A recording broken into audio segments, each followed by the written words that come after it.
Bonsoir à tous et à toutes. C'est vraiment un très grand plaisir pour moi mes rencontres, les succès de cette conversation qu'on a lancée pour ce soir avec Monsieur Ugo Lopinto. Vraiment, je ne m'attendais pas à ça, donc je crois que j'ai l'impression que Monsieur Lopinto est plus connu en Algérie qu'en Italie, n'est-ce pas? Ça, c'est sûr. Alors, donc, peut-être il n'a pas besoin de présentation parce que vous, peut-être, vous êtes plus préparé que moi. Mais bon, mon devoir, c'est de dire quelque chose. Et une des choses les plus importantes à dire sur Ugo Lopinto, c'est qu'il a commencé sa carrière en collaborant avec un des maestros du réalisme, néoréalisme italien, qui est Luciano M.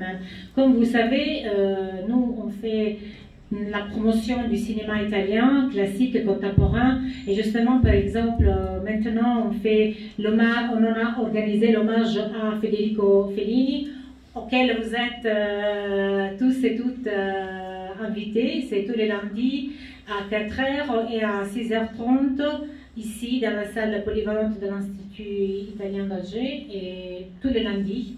Et on va continuer, même aussi pendant les ramadans, jusqu'au 12 mai. Voilà, donc je suppose que vous êtes intéressés au cinéma italien, au cinéma en général, donc vous êtes tous invités. Il faut réserver sa place parce que comme la salle n'est pas très large, donc, et pour raison de respect des mesures barrières, il faut réserver sa place. Donc revenons sur, excuse-moi Lugo, c'est... Bon, j'ai donné quelques mots à Federico Fellini.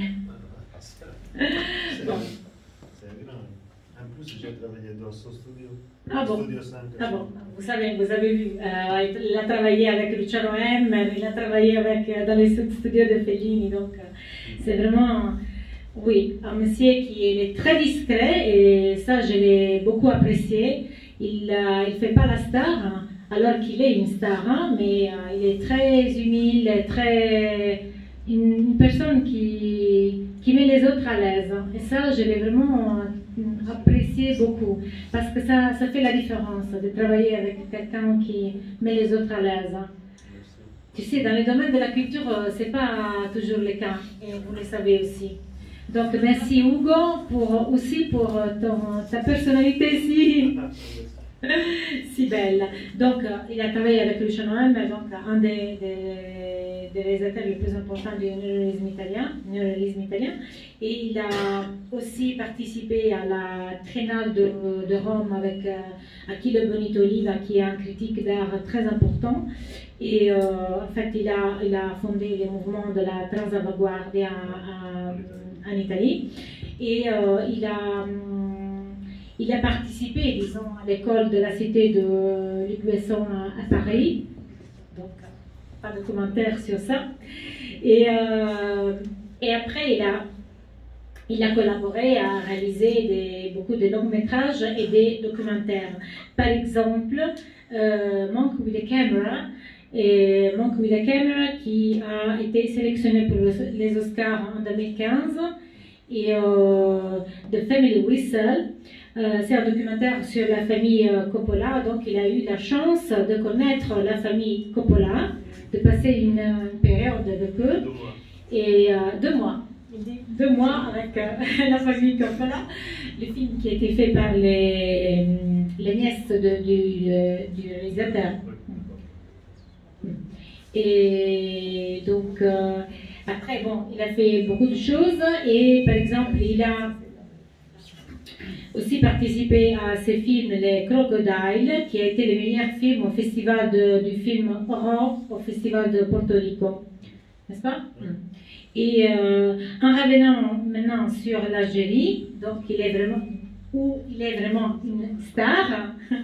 Et donc on peut mentionner qu'il a travaillé sur, par exemple, un projet sur l'Arbi Ben Midi, qui n'a pas besoin de présentation et de commentaires. Il a travaillé sur Héliopolis, qui a été sélectionné pour les Oscars en 2018. c'est correct. Et enfin, il a participé à Un amour à la Casbah. Un amour à la Casbah. Et voilà, surprise finale. Donc, parce que cette conversation de ce soir, ça va être aussi un dialogue entre Ugo Lopinto et M. Belkacem Jaj, excusez-moi. Et donc, merci pour être venu, pour participer à cette soirée. Et j'espère que ce dialogue avec M. Lopinto, ça va être la première étape d'une longue collaboration avec l'Italie, avec la culture italienne et avec l'Institut culturel d'Alger. Merci. Merci à tous et à toutes pour être ici ce soir. Et aussi avec vous, j'espère de vous retrouver dans d'autres projets sur les cinémas algériens et italiens. Merci et je laisse la parole à Ugo qui va parler, pour l'instant il va parler après, il va se défouler en français. Non, il va en italien, comme ça vous allez aussi apprécier notre langue, mais après il va être traduit. Merci. Merci. Ok, grazie, non mi aspettavo la vostra presenza. Alors, je vous remercie, je ne m'attendais pas à votre présence. Ok, boh, già mi ha presentato lei, quindi siccome sono veramente, mi piace vivere nella penombra, non aggiungo molto su di me. Però sul mio lavoro, elle m'a déjà présenté et j'aime bien vivre dans l'ombre, je ne vais pas rajouter d'autres commentaires. Mi sono detto, ok, non sono abituato a parlare al pubblico, faccio scuola, però è diverso il rapporto con gli studenti. Alors, comme je n'ai pas l'habitude de parler à un public, c'est vrai que je travaille à l'école, mais c'est un peu différent comme approche. Allora ho detto, se devo morire muoio in bella presenza, quindi ho portato qualcuno, un amico con cui affrontarvi. Donc moi je dis, si je dois mourir, je voudrais mourir avec une belle présence, et donc j'ai apporté un ami avec qui me présenter aujourd'hui. Belkacem è una persona che stimo molto perché vi assicuro che non è facile trovare registi sia appassionati ma sia con un buon spessore culturale. Alors, Belkacem est quelqu'un que j'apprécie beaucoup, que j'estime énormément, parce que ce n'est pas facile de trouver des réalisateurs avec une telle culture. Perché il direttore della fotografia non è una semplice persona che gestisce la tecnica o fa immagine o fa tecnica o fa inquadrature, ma è soprattutto una persona esperta di linguaggio cinematografico. Alors le directeur photographique n'est pas une personne qui gère uniquement le côté pratique du travail, mais une personne qui doit gérer aussi toute la philosophie de l'image, de la photographie. Infatti la scuola italiana di cinematografia è una delle più difficili perché si affrontano argomenti sì tecnici ma soprattutto filosofici. Et l'école photographique de Rome est l'une des plus grandes, des plus importantes, parce qu'on affronte des thèmes de la photographie non seulement techniques mais aussi philosophiques. E con Belkacem abbiamo parlato molto, con Belkacem si è instaurato quel rapporto ideale che ne parlavano i miei grandi maestri a scuola. Avec Belkacem, on a créé un lien très important parce qu'il me rappelle ce que mes grands professeurs m'ont appris à l'école. Perché il segreto di un buon film, ve lo dico subito, è il rapporto ottimale di comunione tra regia e fotografia. Donc, parce que pour moi, le plus important dans la réalisation d'un film, c'est le contact, le rapport entre la régie e la fotografia. Realizzazione. La realizzazione e la fotografia. Infatti il segreto di Storaro, che è stato anche il mio maestro, è di aver conosciuto Bertolucci. Non so se conoscete Bertolucci, sì. Vous connaissez Bertolucci? J'espère. Le secret de Storaro, c'est de rencontrer Bertolucci. Bertolucci, c'est déjà son père était un poète. Alors il vient d'une famille de grande culture. Et en plus, lui, c'est un grand messier de culture. Et quand tu rencontres un réalisateur qui a de la profondeur culturelle, c'est plus simple de faire des images avec des profondeurs culturelles. Alors ça, c'est le secret du cinéma aussi italien. En fait, la majorité des grands réalisateurs italiens du néoréalisme, Gianoen, Fellini, bien sûr, Rossi, Pasolini, sont des grands personnages de culture, d'abord. Maintenant, je vois que s'approche des personnes au cinéma, pas vraiment avec des... Mais tu parles très bien français, mais tu parles très bien français. Scusa, no, parlo italiano. Tu parles très bien français. No. E quindi parecchie volte è una lotta. Et donc, c'est très souvent une lutte.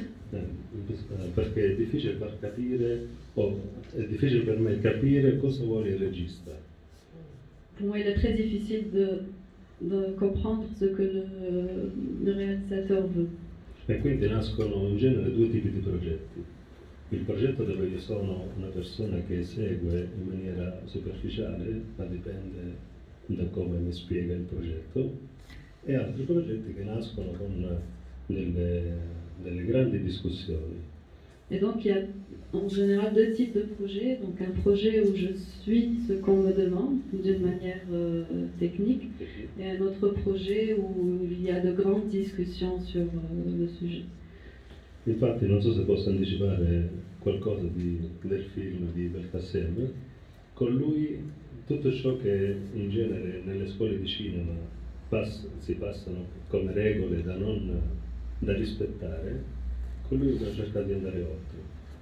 Alors, je vais parler un peu du film de Belkacem, mais avec lui, tout ce qu'on a appris à l'école, les limites à ne pas dépasser, avec lui, on va outre ces limites, au-delà de ces limites.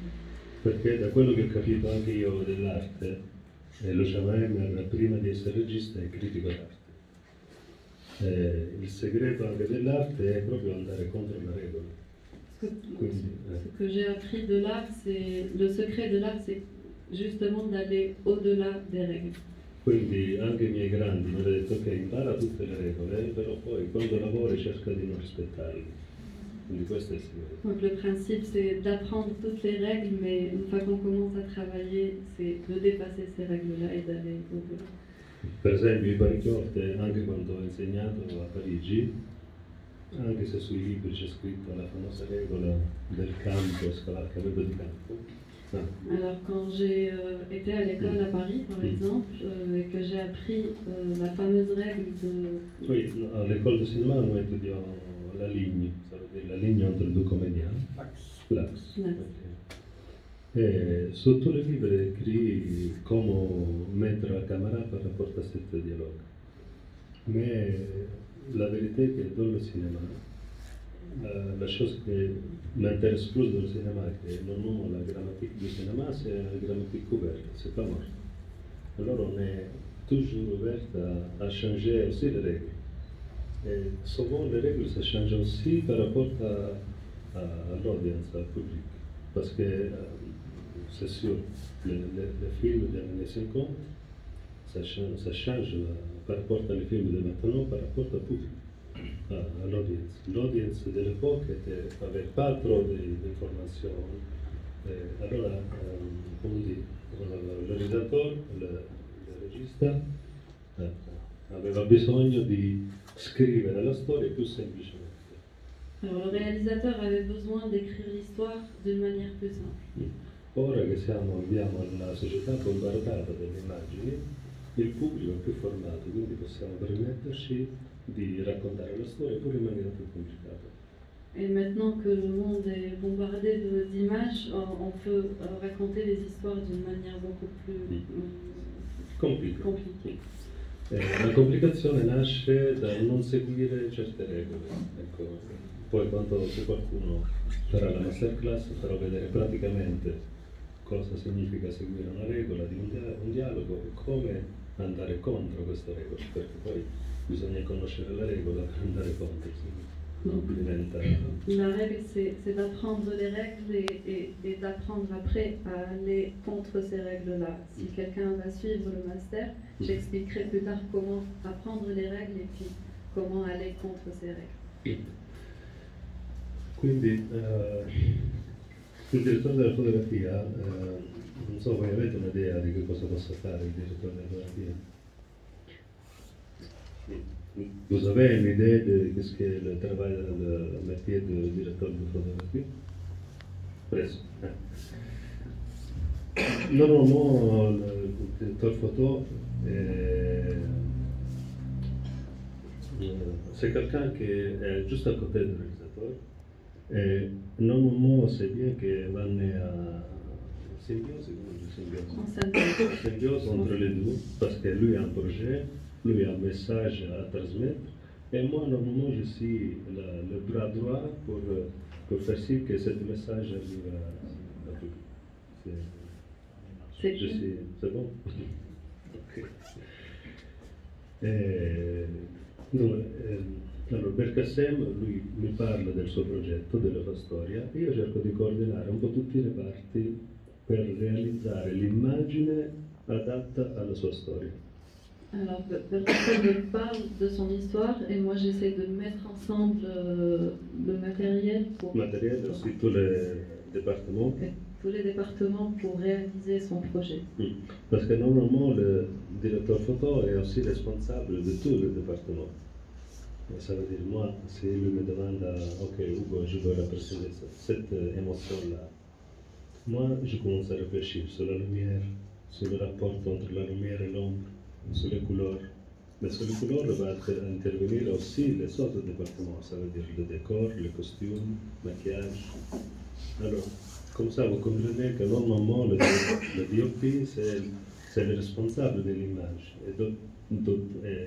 Est responsable aussi de tous les éléments qu'il va jouer dans l'image. Ça, c'est un peu dur à gérer.